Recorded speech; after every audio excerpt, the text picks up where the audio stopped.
And welcome to another edition of The Locker Room. I'm one of your three hosts tonight, Kyle Anderson, and joining me as always, my partners in crime. It's Brandon Jones live in the locker room. Keith Jackson, Matt Hirsch right here in the locker room. Oh, Neller. I was going to say, listening to that song, I had flashbacks of Keith Jackson saying, "We have a Donnybrook here." And it doesn't matter who was playing, it could be Nebraska and Oklahoma if there was a fumble. Alabama recovers! It's better than 3 hot dams and a whoopee. Well, welcome once again to the place where the BS stops and the analysis starts. And tonight we're going to cover one of the things that everybody loves about college football, the rivalries. We're going to be talking about the big rivalries that always end the regular season, and we're also going to cap it off with the Iron Bowl, the one that means the most to all of us. But tonight, Matt, Brandon, and myself, we're going to be talking about some of the big rivalries that are coming up, kind of get our opinions on it, and also what's going to happen. But guys, this is the first question I want to go ahead and ask you. We all know about the Iron Bowl. We're going to talk about that later. Right now, looking at a lot of the rivalries, what is it about some of these rivalries that makes it so important? Is it because they're ranked?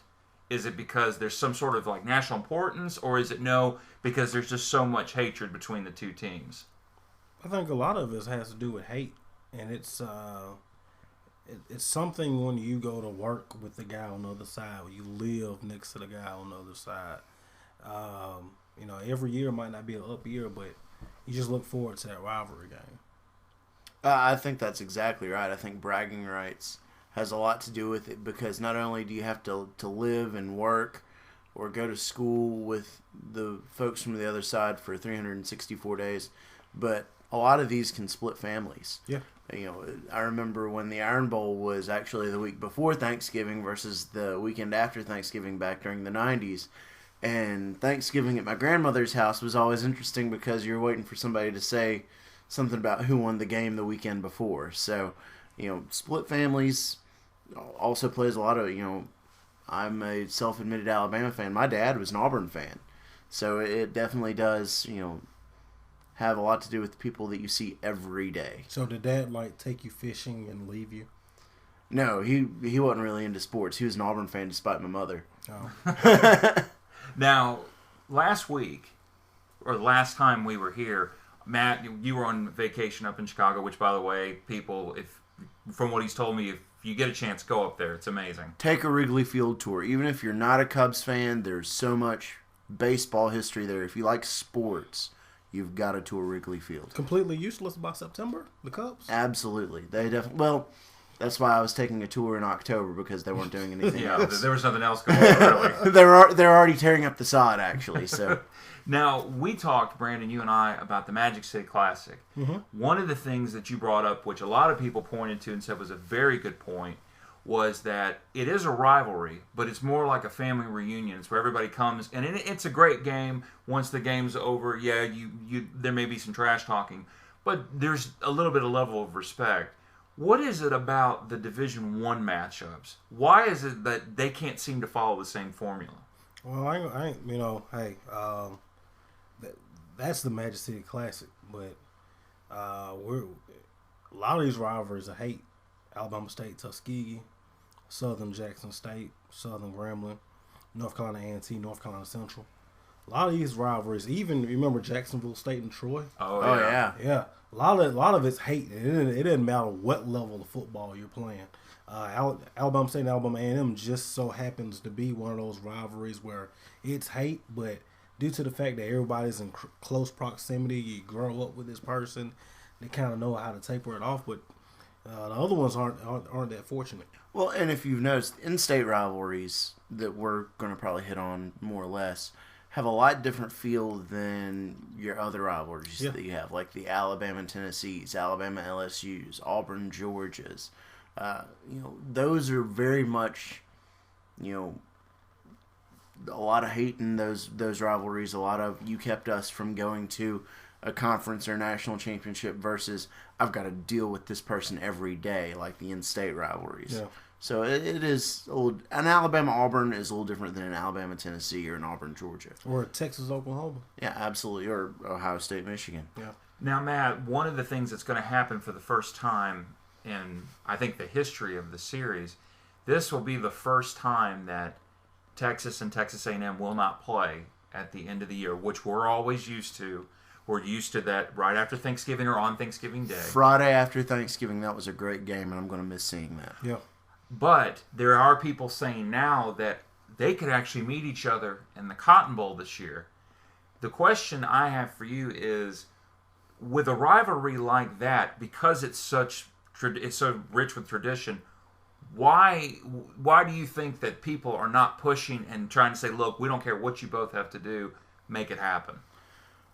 Honestly, probably because of the bitterness that's still left over with conference realignment.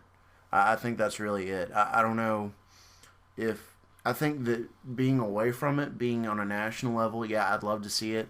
But if I lived in the state of Texas and had to choose a side, I don't know if I would really want to do that. I think that I'd still have a lot of resentment for the opposing team if I was a Texas or an A&M fan. So I don't know if I'd really want to see that. Now, the thing that everybody has talked about is with the conference realignment, and you brought it up in one of our earlier episodes, that it kills a lot of these rivalries because now we're not going to see them anymore, and people are abandoning the game for money. The question I have for you, Brandon, because we've talked off mic about Penn State and Pittsburgh and how that was a good rivalry, how West Virginia and Pittsburgh was a big rivalry. But now it's so funny because those rivalries are not going on anymore. But you don't hear a lot of people getting upset as you do about Texas A&M. Why is that?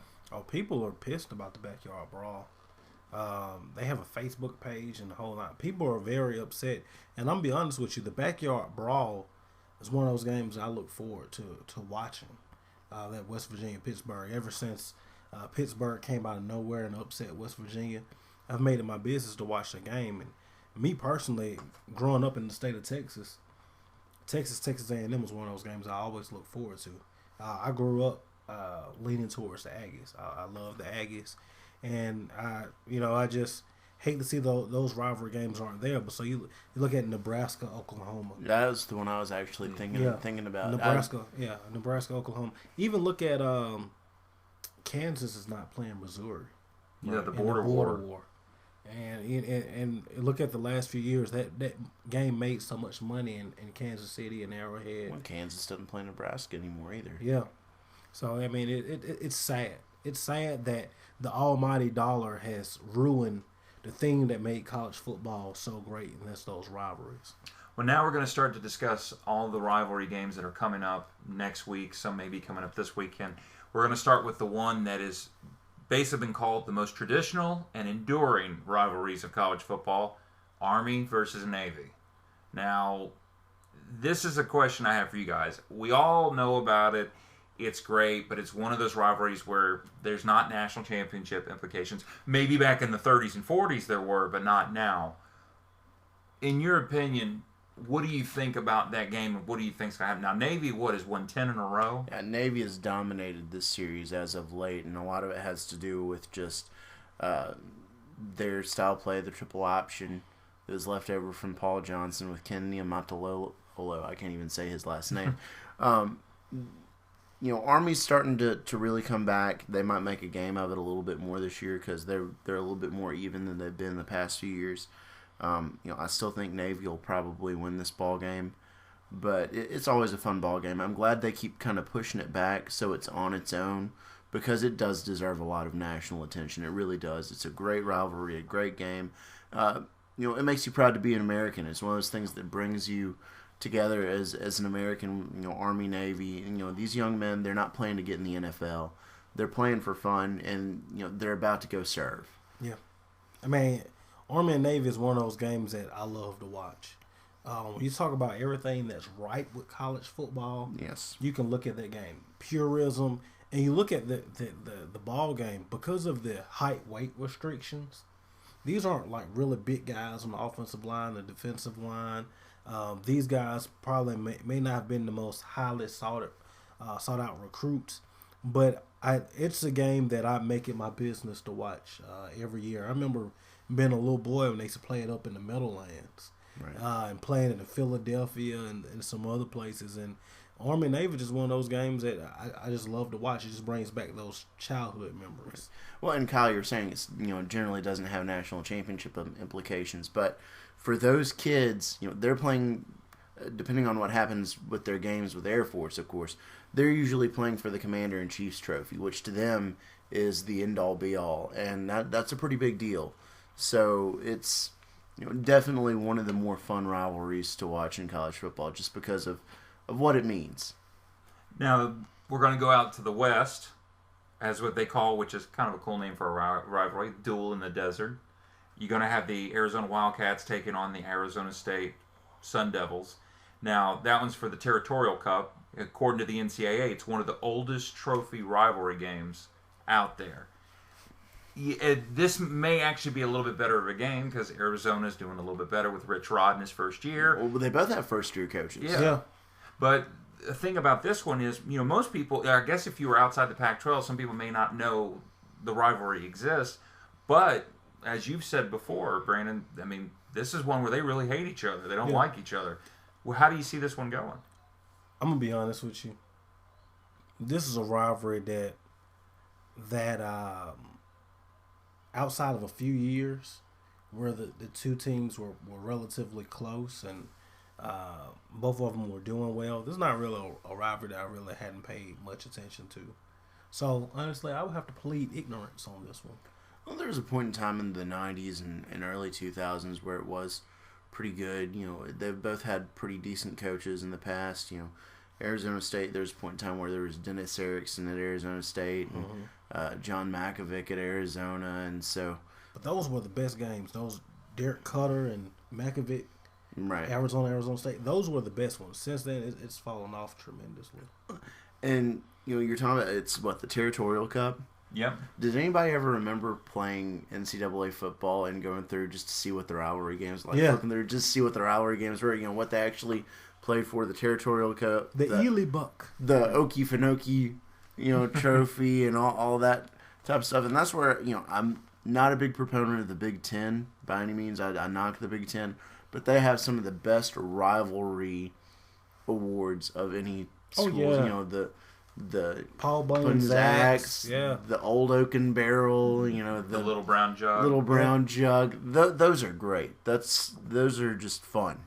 Now, going from that one, we're going to go to one that everybody really knows, speaking of the Big Ten, Ohio State and Michigan. Basically, it's garnered national interest over the last 4 decades, and basically because the winner has basically determined the Big Ten Conference title and who goes to the Rose Bowl. According to ESPN, in 2000, it was rated as the greatest North American sports rivalry. ESPN doesn't know what they're talking about, but it's a great rivalry. It really is.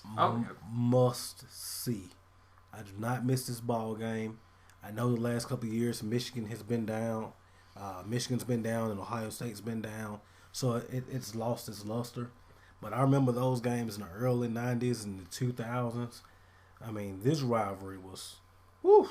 Now, Michigan leads the series, 58-43. So, and you look at their tradition, the ties that, Woody Hayes and Bo Schembechler had to each school and just how related they are. And, it really is a fun rivalry because it does go back and forth. It almost reminds you of an Alabama-Tennessee where it's really streaky. It has been very streaky in the past. And look how many national titles Ohio State would have won if it hadn't been for Michigan in the mid-90s. Right. Now, this year... They got rid of John Cooper because of that. Yeah. Too. Exactly. Now, this year, Ohio State riding an undefeated streak. Of course, they can't go anywhere because of probation. What a shame. Michigan is rolling into this game with 2 losses, 1 to Alabama, 1 to Notre Dame.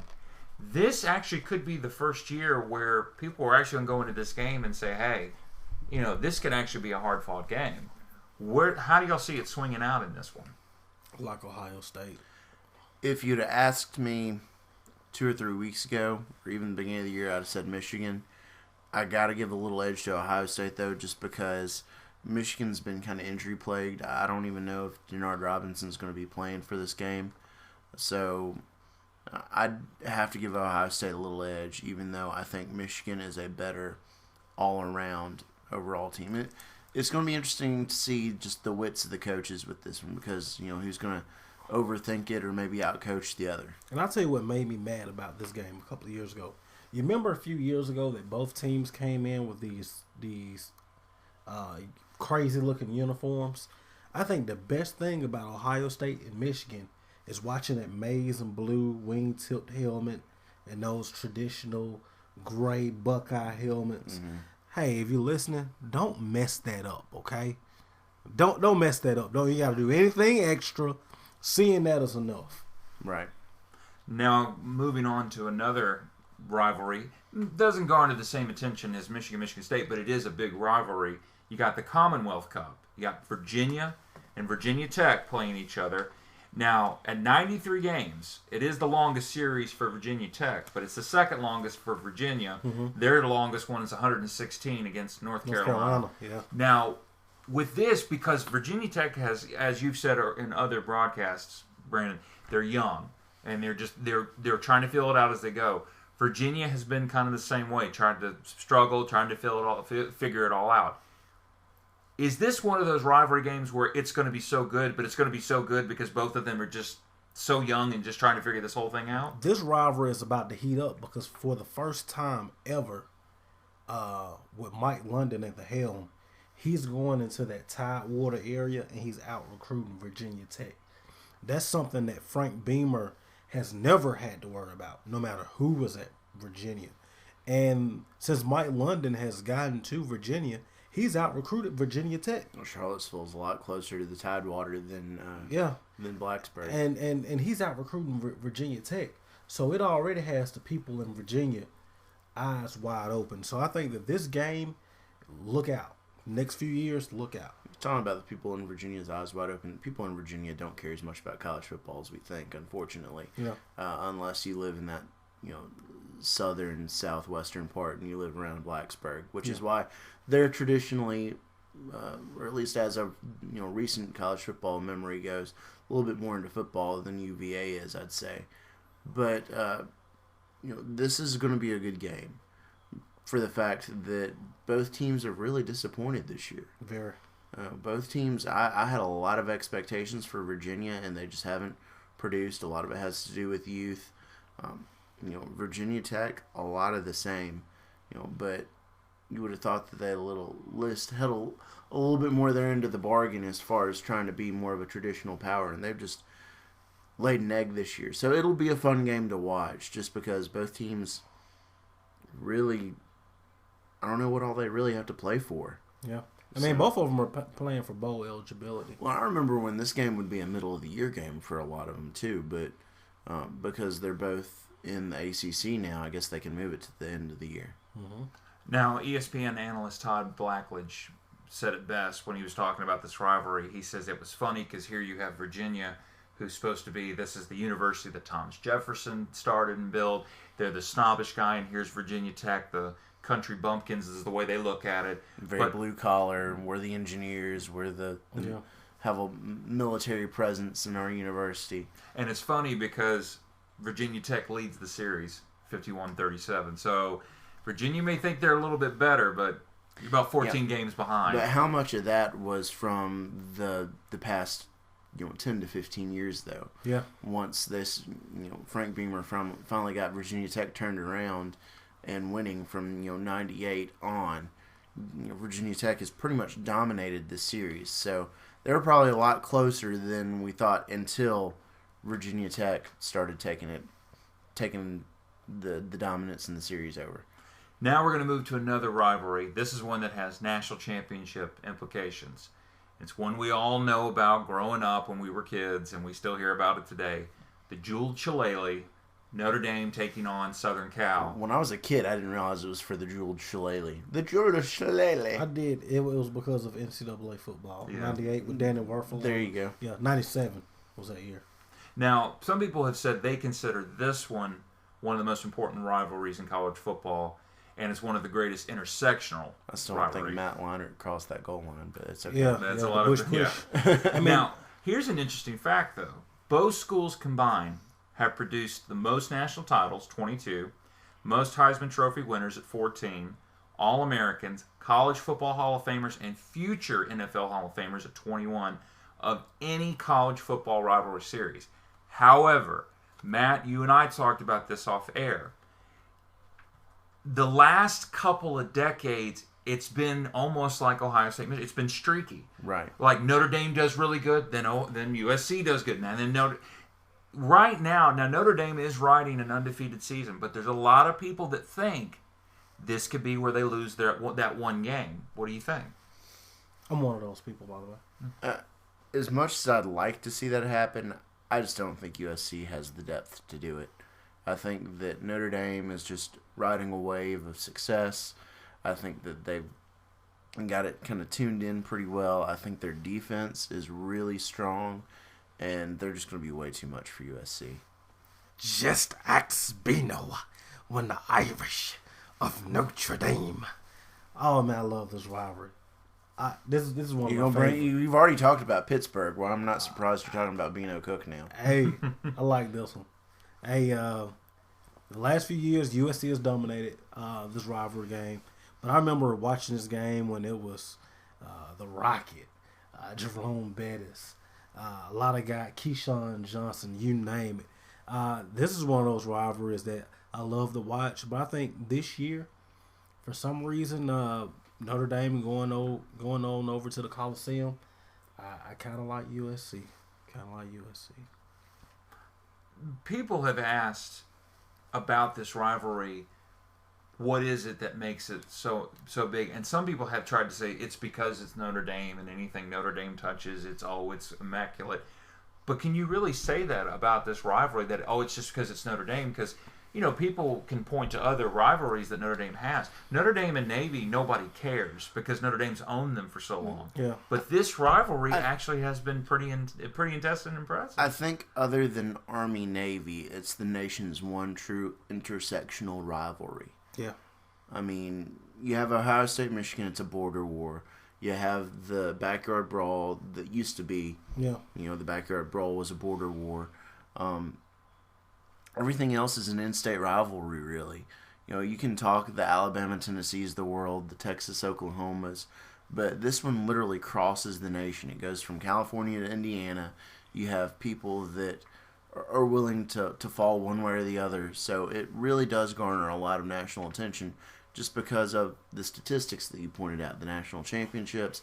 I think the Heisman Trophy winners, the storylines that come out of this game every year compels the nation. So this is a really, like I said, the one true intersectional rivalry that the nation can look at. And keep in mind, before football was on every television screen, on Saturdays, this is one of those games that NBC was televised every year. NBC. Well, I think that this probably will be one of those years where if the rivalry could get any bigger, it's going to get bigger because now it's Notre Dame and on the last game before they get into a national championship, and the Trojans are standing in the way. Yep. Now we're going to move on to one that Brandon has said he likes, and I kind of like. I'm starting to grow on me. The Civil War, or should we call it the Uncivil War, Oregon and Oregon State, which this one really will have national championship implications because if Oregon can get by Stanford, they get Oregon State at home, but it's just one of those rivalries where, you really want to talk about something being nasty. This is one of those rivalries. How do you see this thing going, Brandon? Oregon State's defense, I'm very impressed with. But I don't see, Oregon's just loaded. And I remember this is one of those games. Remember when you were a kid and you get ready for bed and it's 11 and you got that random college football game coming on because they're on the West Coast and they got that 7 o'clock, 8 o'clock start. And you're like, what the hell is this? Okay, I'll watch it. And I think that's how a lot of us got into this game. But I like Oregon this year. I think it'll be Oregon too, just because they're too strong, too deep. I like Oregon State. Their coach, I share an alma mater with their coach. You're talking about memories of thinking that game. My first memory of the Civil War game is watching the 1994 Iron Bowl and then ABC immediately cutting to the end of the Civil War where Oregon beat Oregon State to go to their first Rose Bowl in like 40 years. Yeah. So, and that was a Rich Brooks coached Oregon team.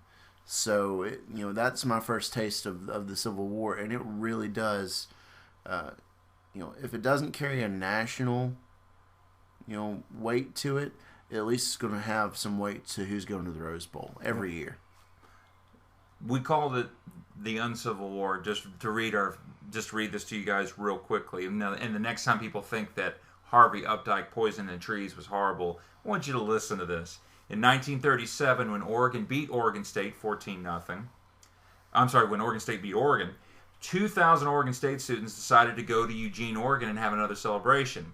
However, when the Oregon students got out of class, they decided to start pelting the Beaver fans with tomatoes and water balloons, then took some of the Oregon State students and threw them into the river, and then took the other Oregon State students up to the top of Skinner Butte, which is basically like a little tiny hill, stripped and forced them to repaint the O on the side of the hill in bright yellow paint, and then made them slide down the painted surface. That's just one thing. In 1954, 60 Oregon students decided to sneak onto the campus of Corvallis, and they lit the traditional homecoming bonfire early. The Oregon State students were able to capture 25 of them, and they held them as quote-unquote prisoners. They shaved their heads, painted them orange and black, and actually had one Oregon student march through the campus with a sign that said, "I'm a dumb duck." And the creme de la creme, in 1960, an Oregon student kidnapped the Oregon State homecoming queen in front of her home. Then he returned her 30 minutes later. She was unharmed, but that was before the student president of Oregon State received a ransom note demanding that he ride a child scooter to the center of Eugene and make a public appeal for her return. Insane. Something tells me poisoning a tree doesn't sound as bad. Still kind of bad, but that's even worse. If that were to happen today, there'd be so many arrests. They might disband the series. That's crazy. Yeah. That right there is what you would call a hated rivalry. Going all the way back to 1937, they were doing that much. I agree with you guys. I think Oregon will win this game.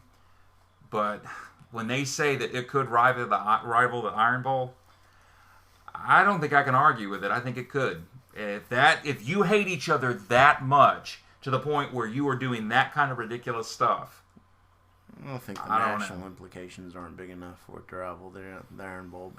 But think about it. When was the last time that the Iron Bowl had national implications? Besides 2010, you have to go all the way back to where both Alabama and Auburn were ranked. That's what, 1994? And then before that, it goes back even 93, further. Well, 93, Auburn was on probation. They couldn't go anywhere. Well, I think the Iron Bowl is a different rivalry. We talk about from a hate standpoint. I don't think you get a lot of hate. You get a lot of passion and you want to win. But, you know, that hate factor that you see in some of these other rivalries, it's not quite there. And I think that's what makes the rivalry so much fun. It's brother against brother. So I like that. It's always interesting. Well, that's pretty much going to wrap up the segment 1 of the rivalries. When we come back, we're going to cover the rivalries in the Southeastern Conference, including the Iron Bowl. Come on back to the locker room in part 2. Yeah, and I hate grammar. I ain't gonna never change.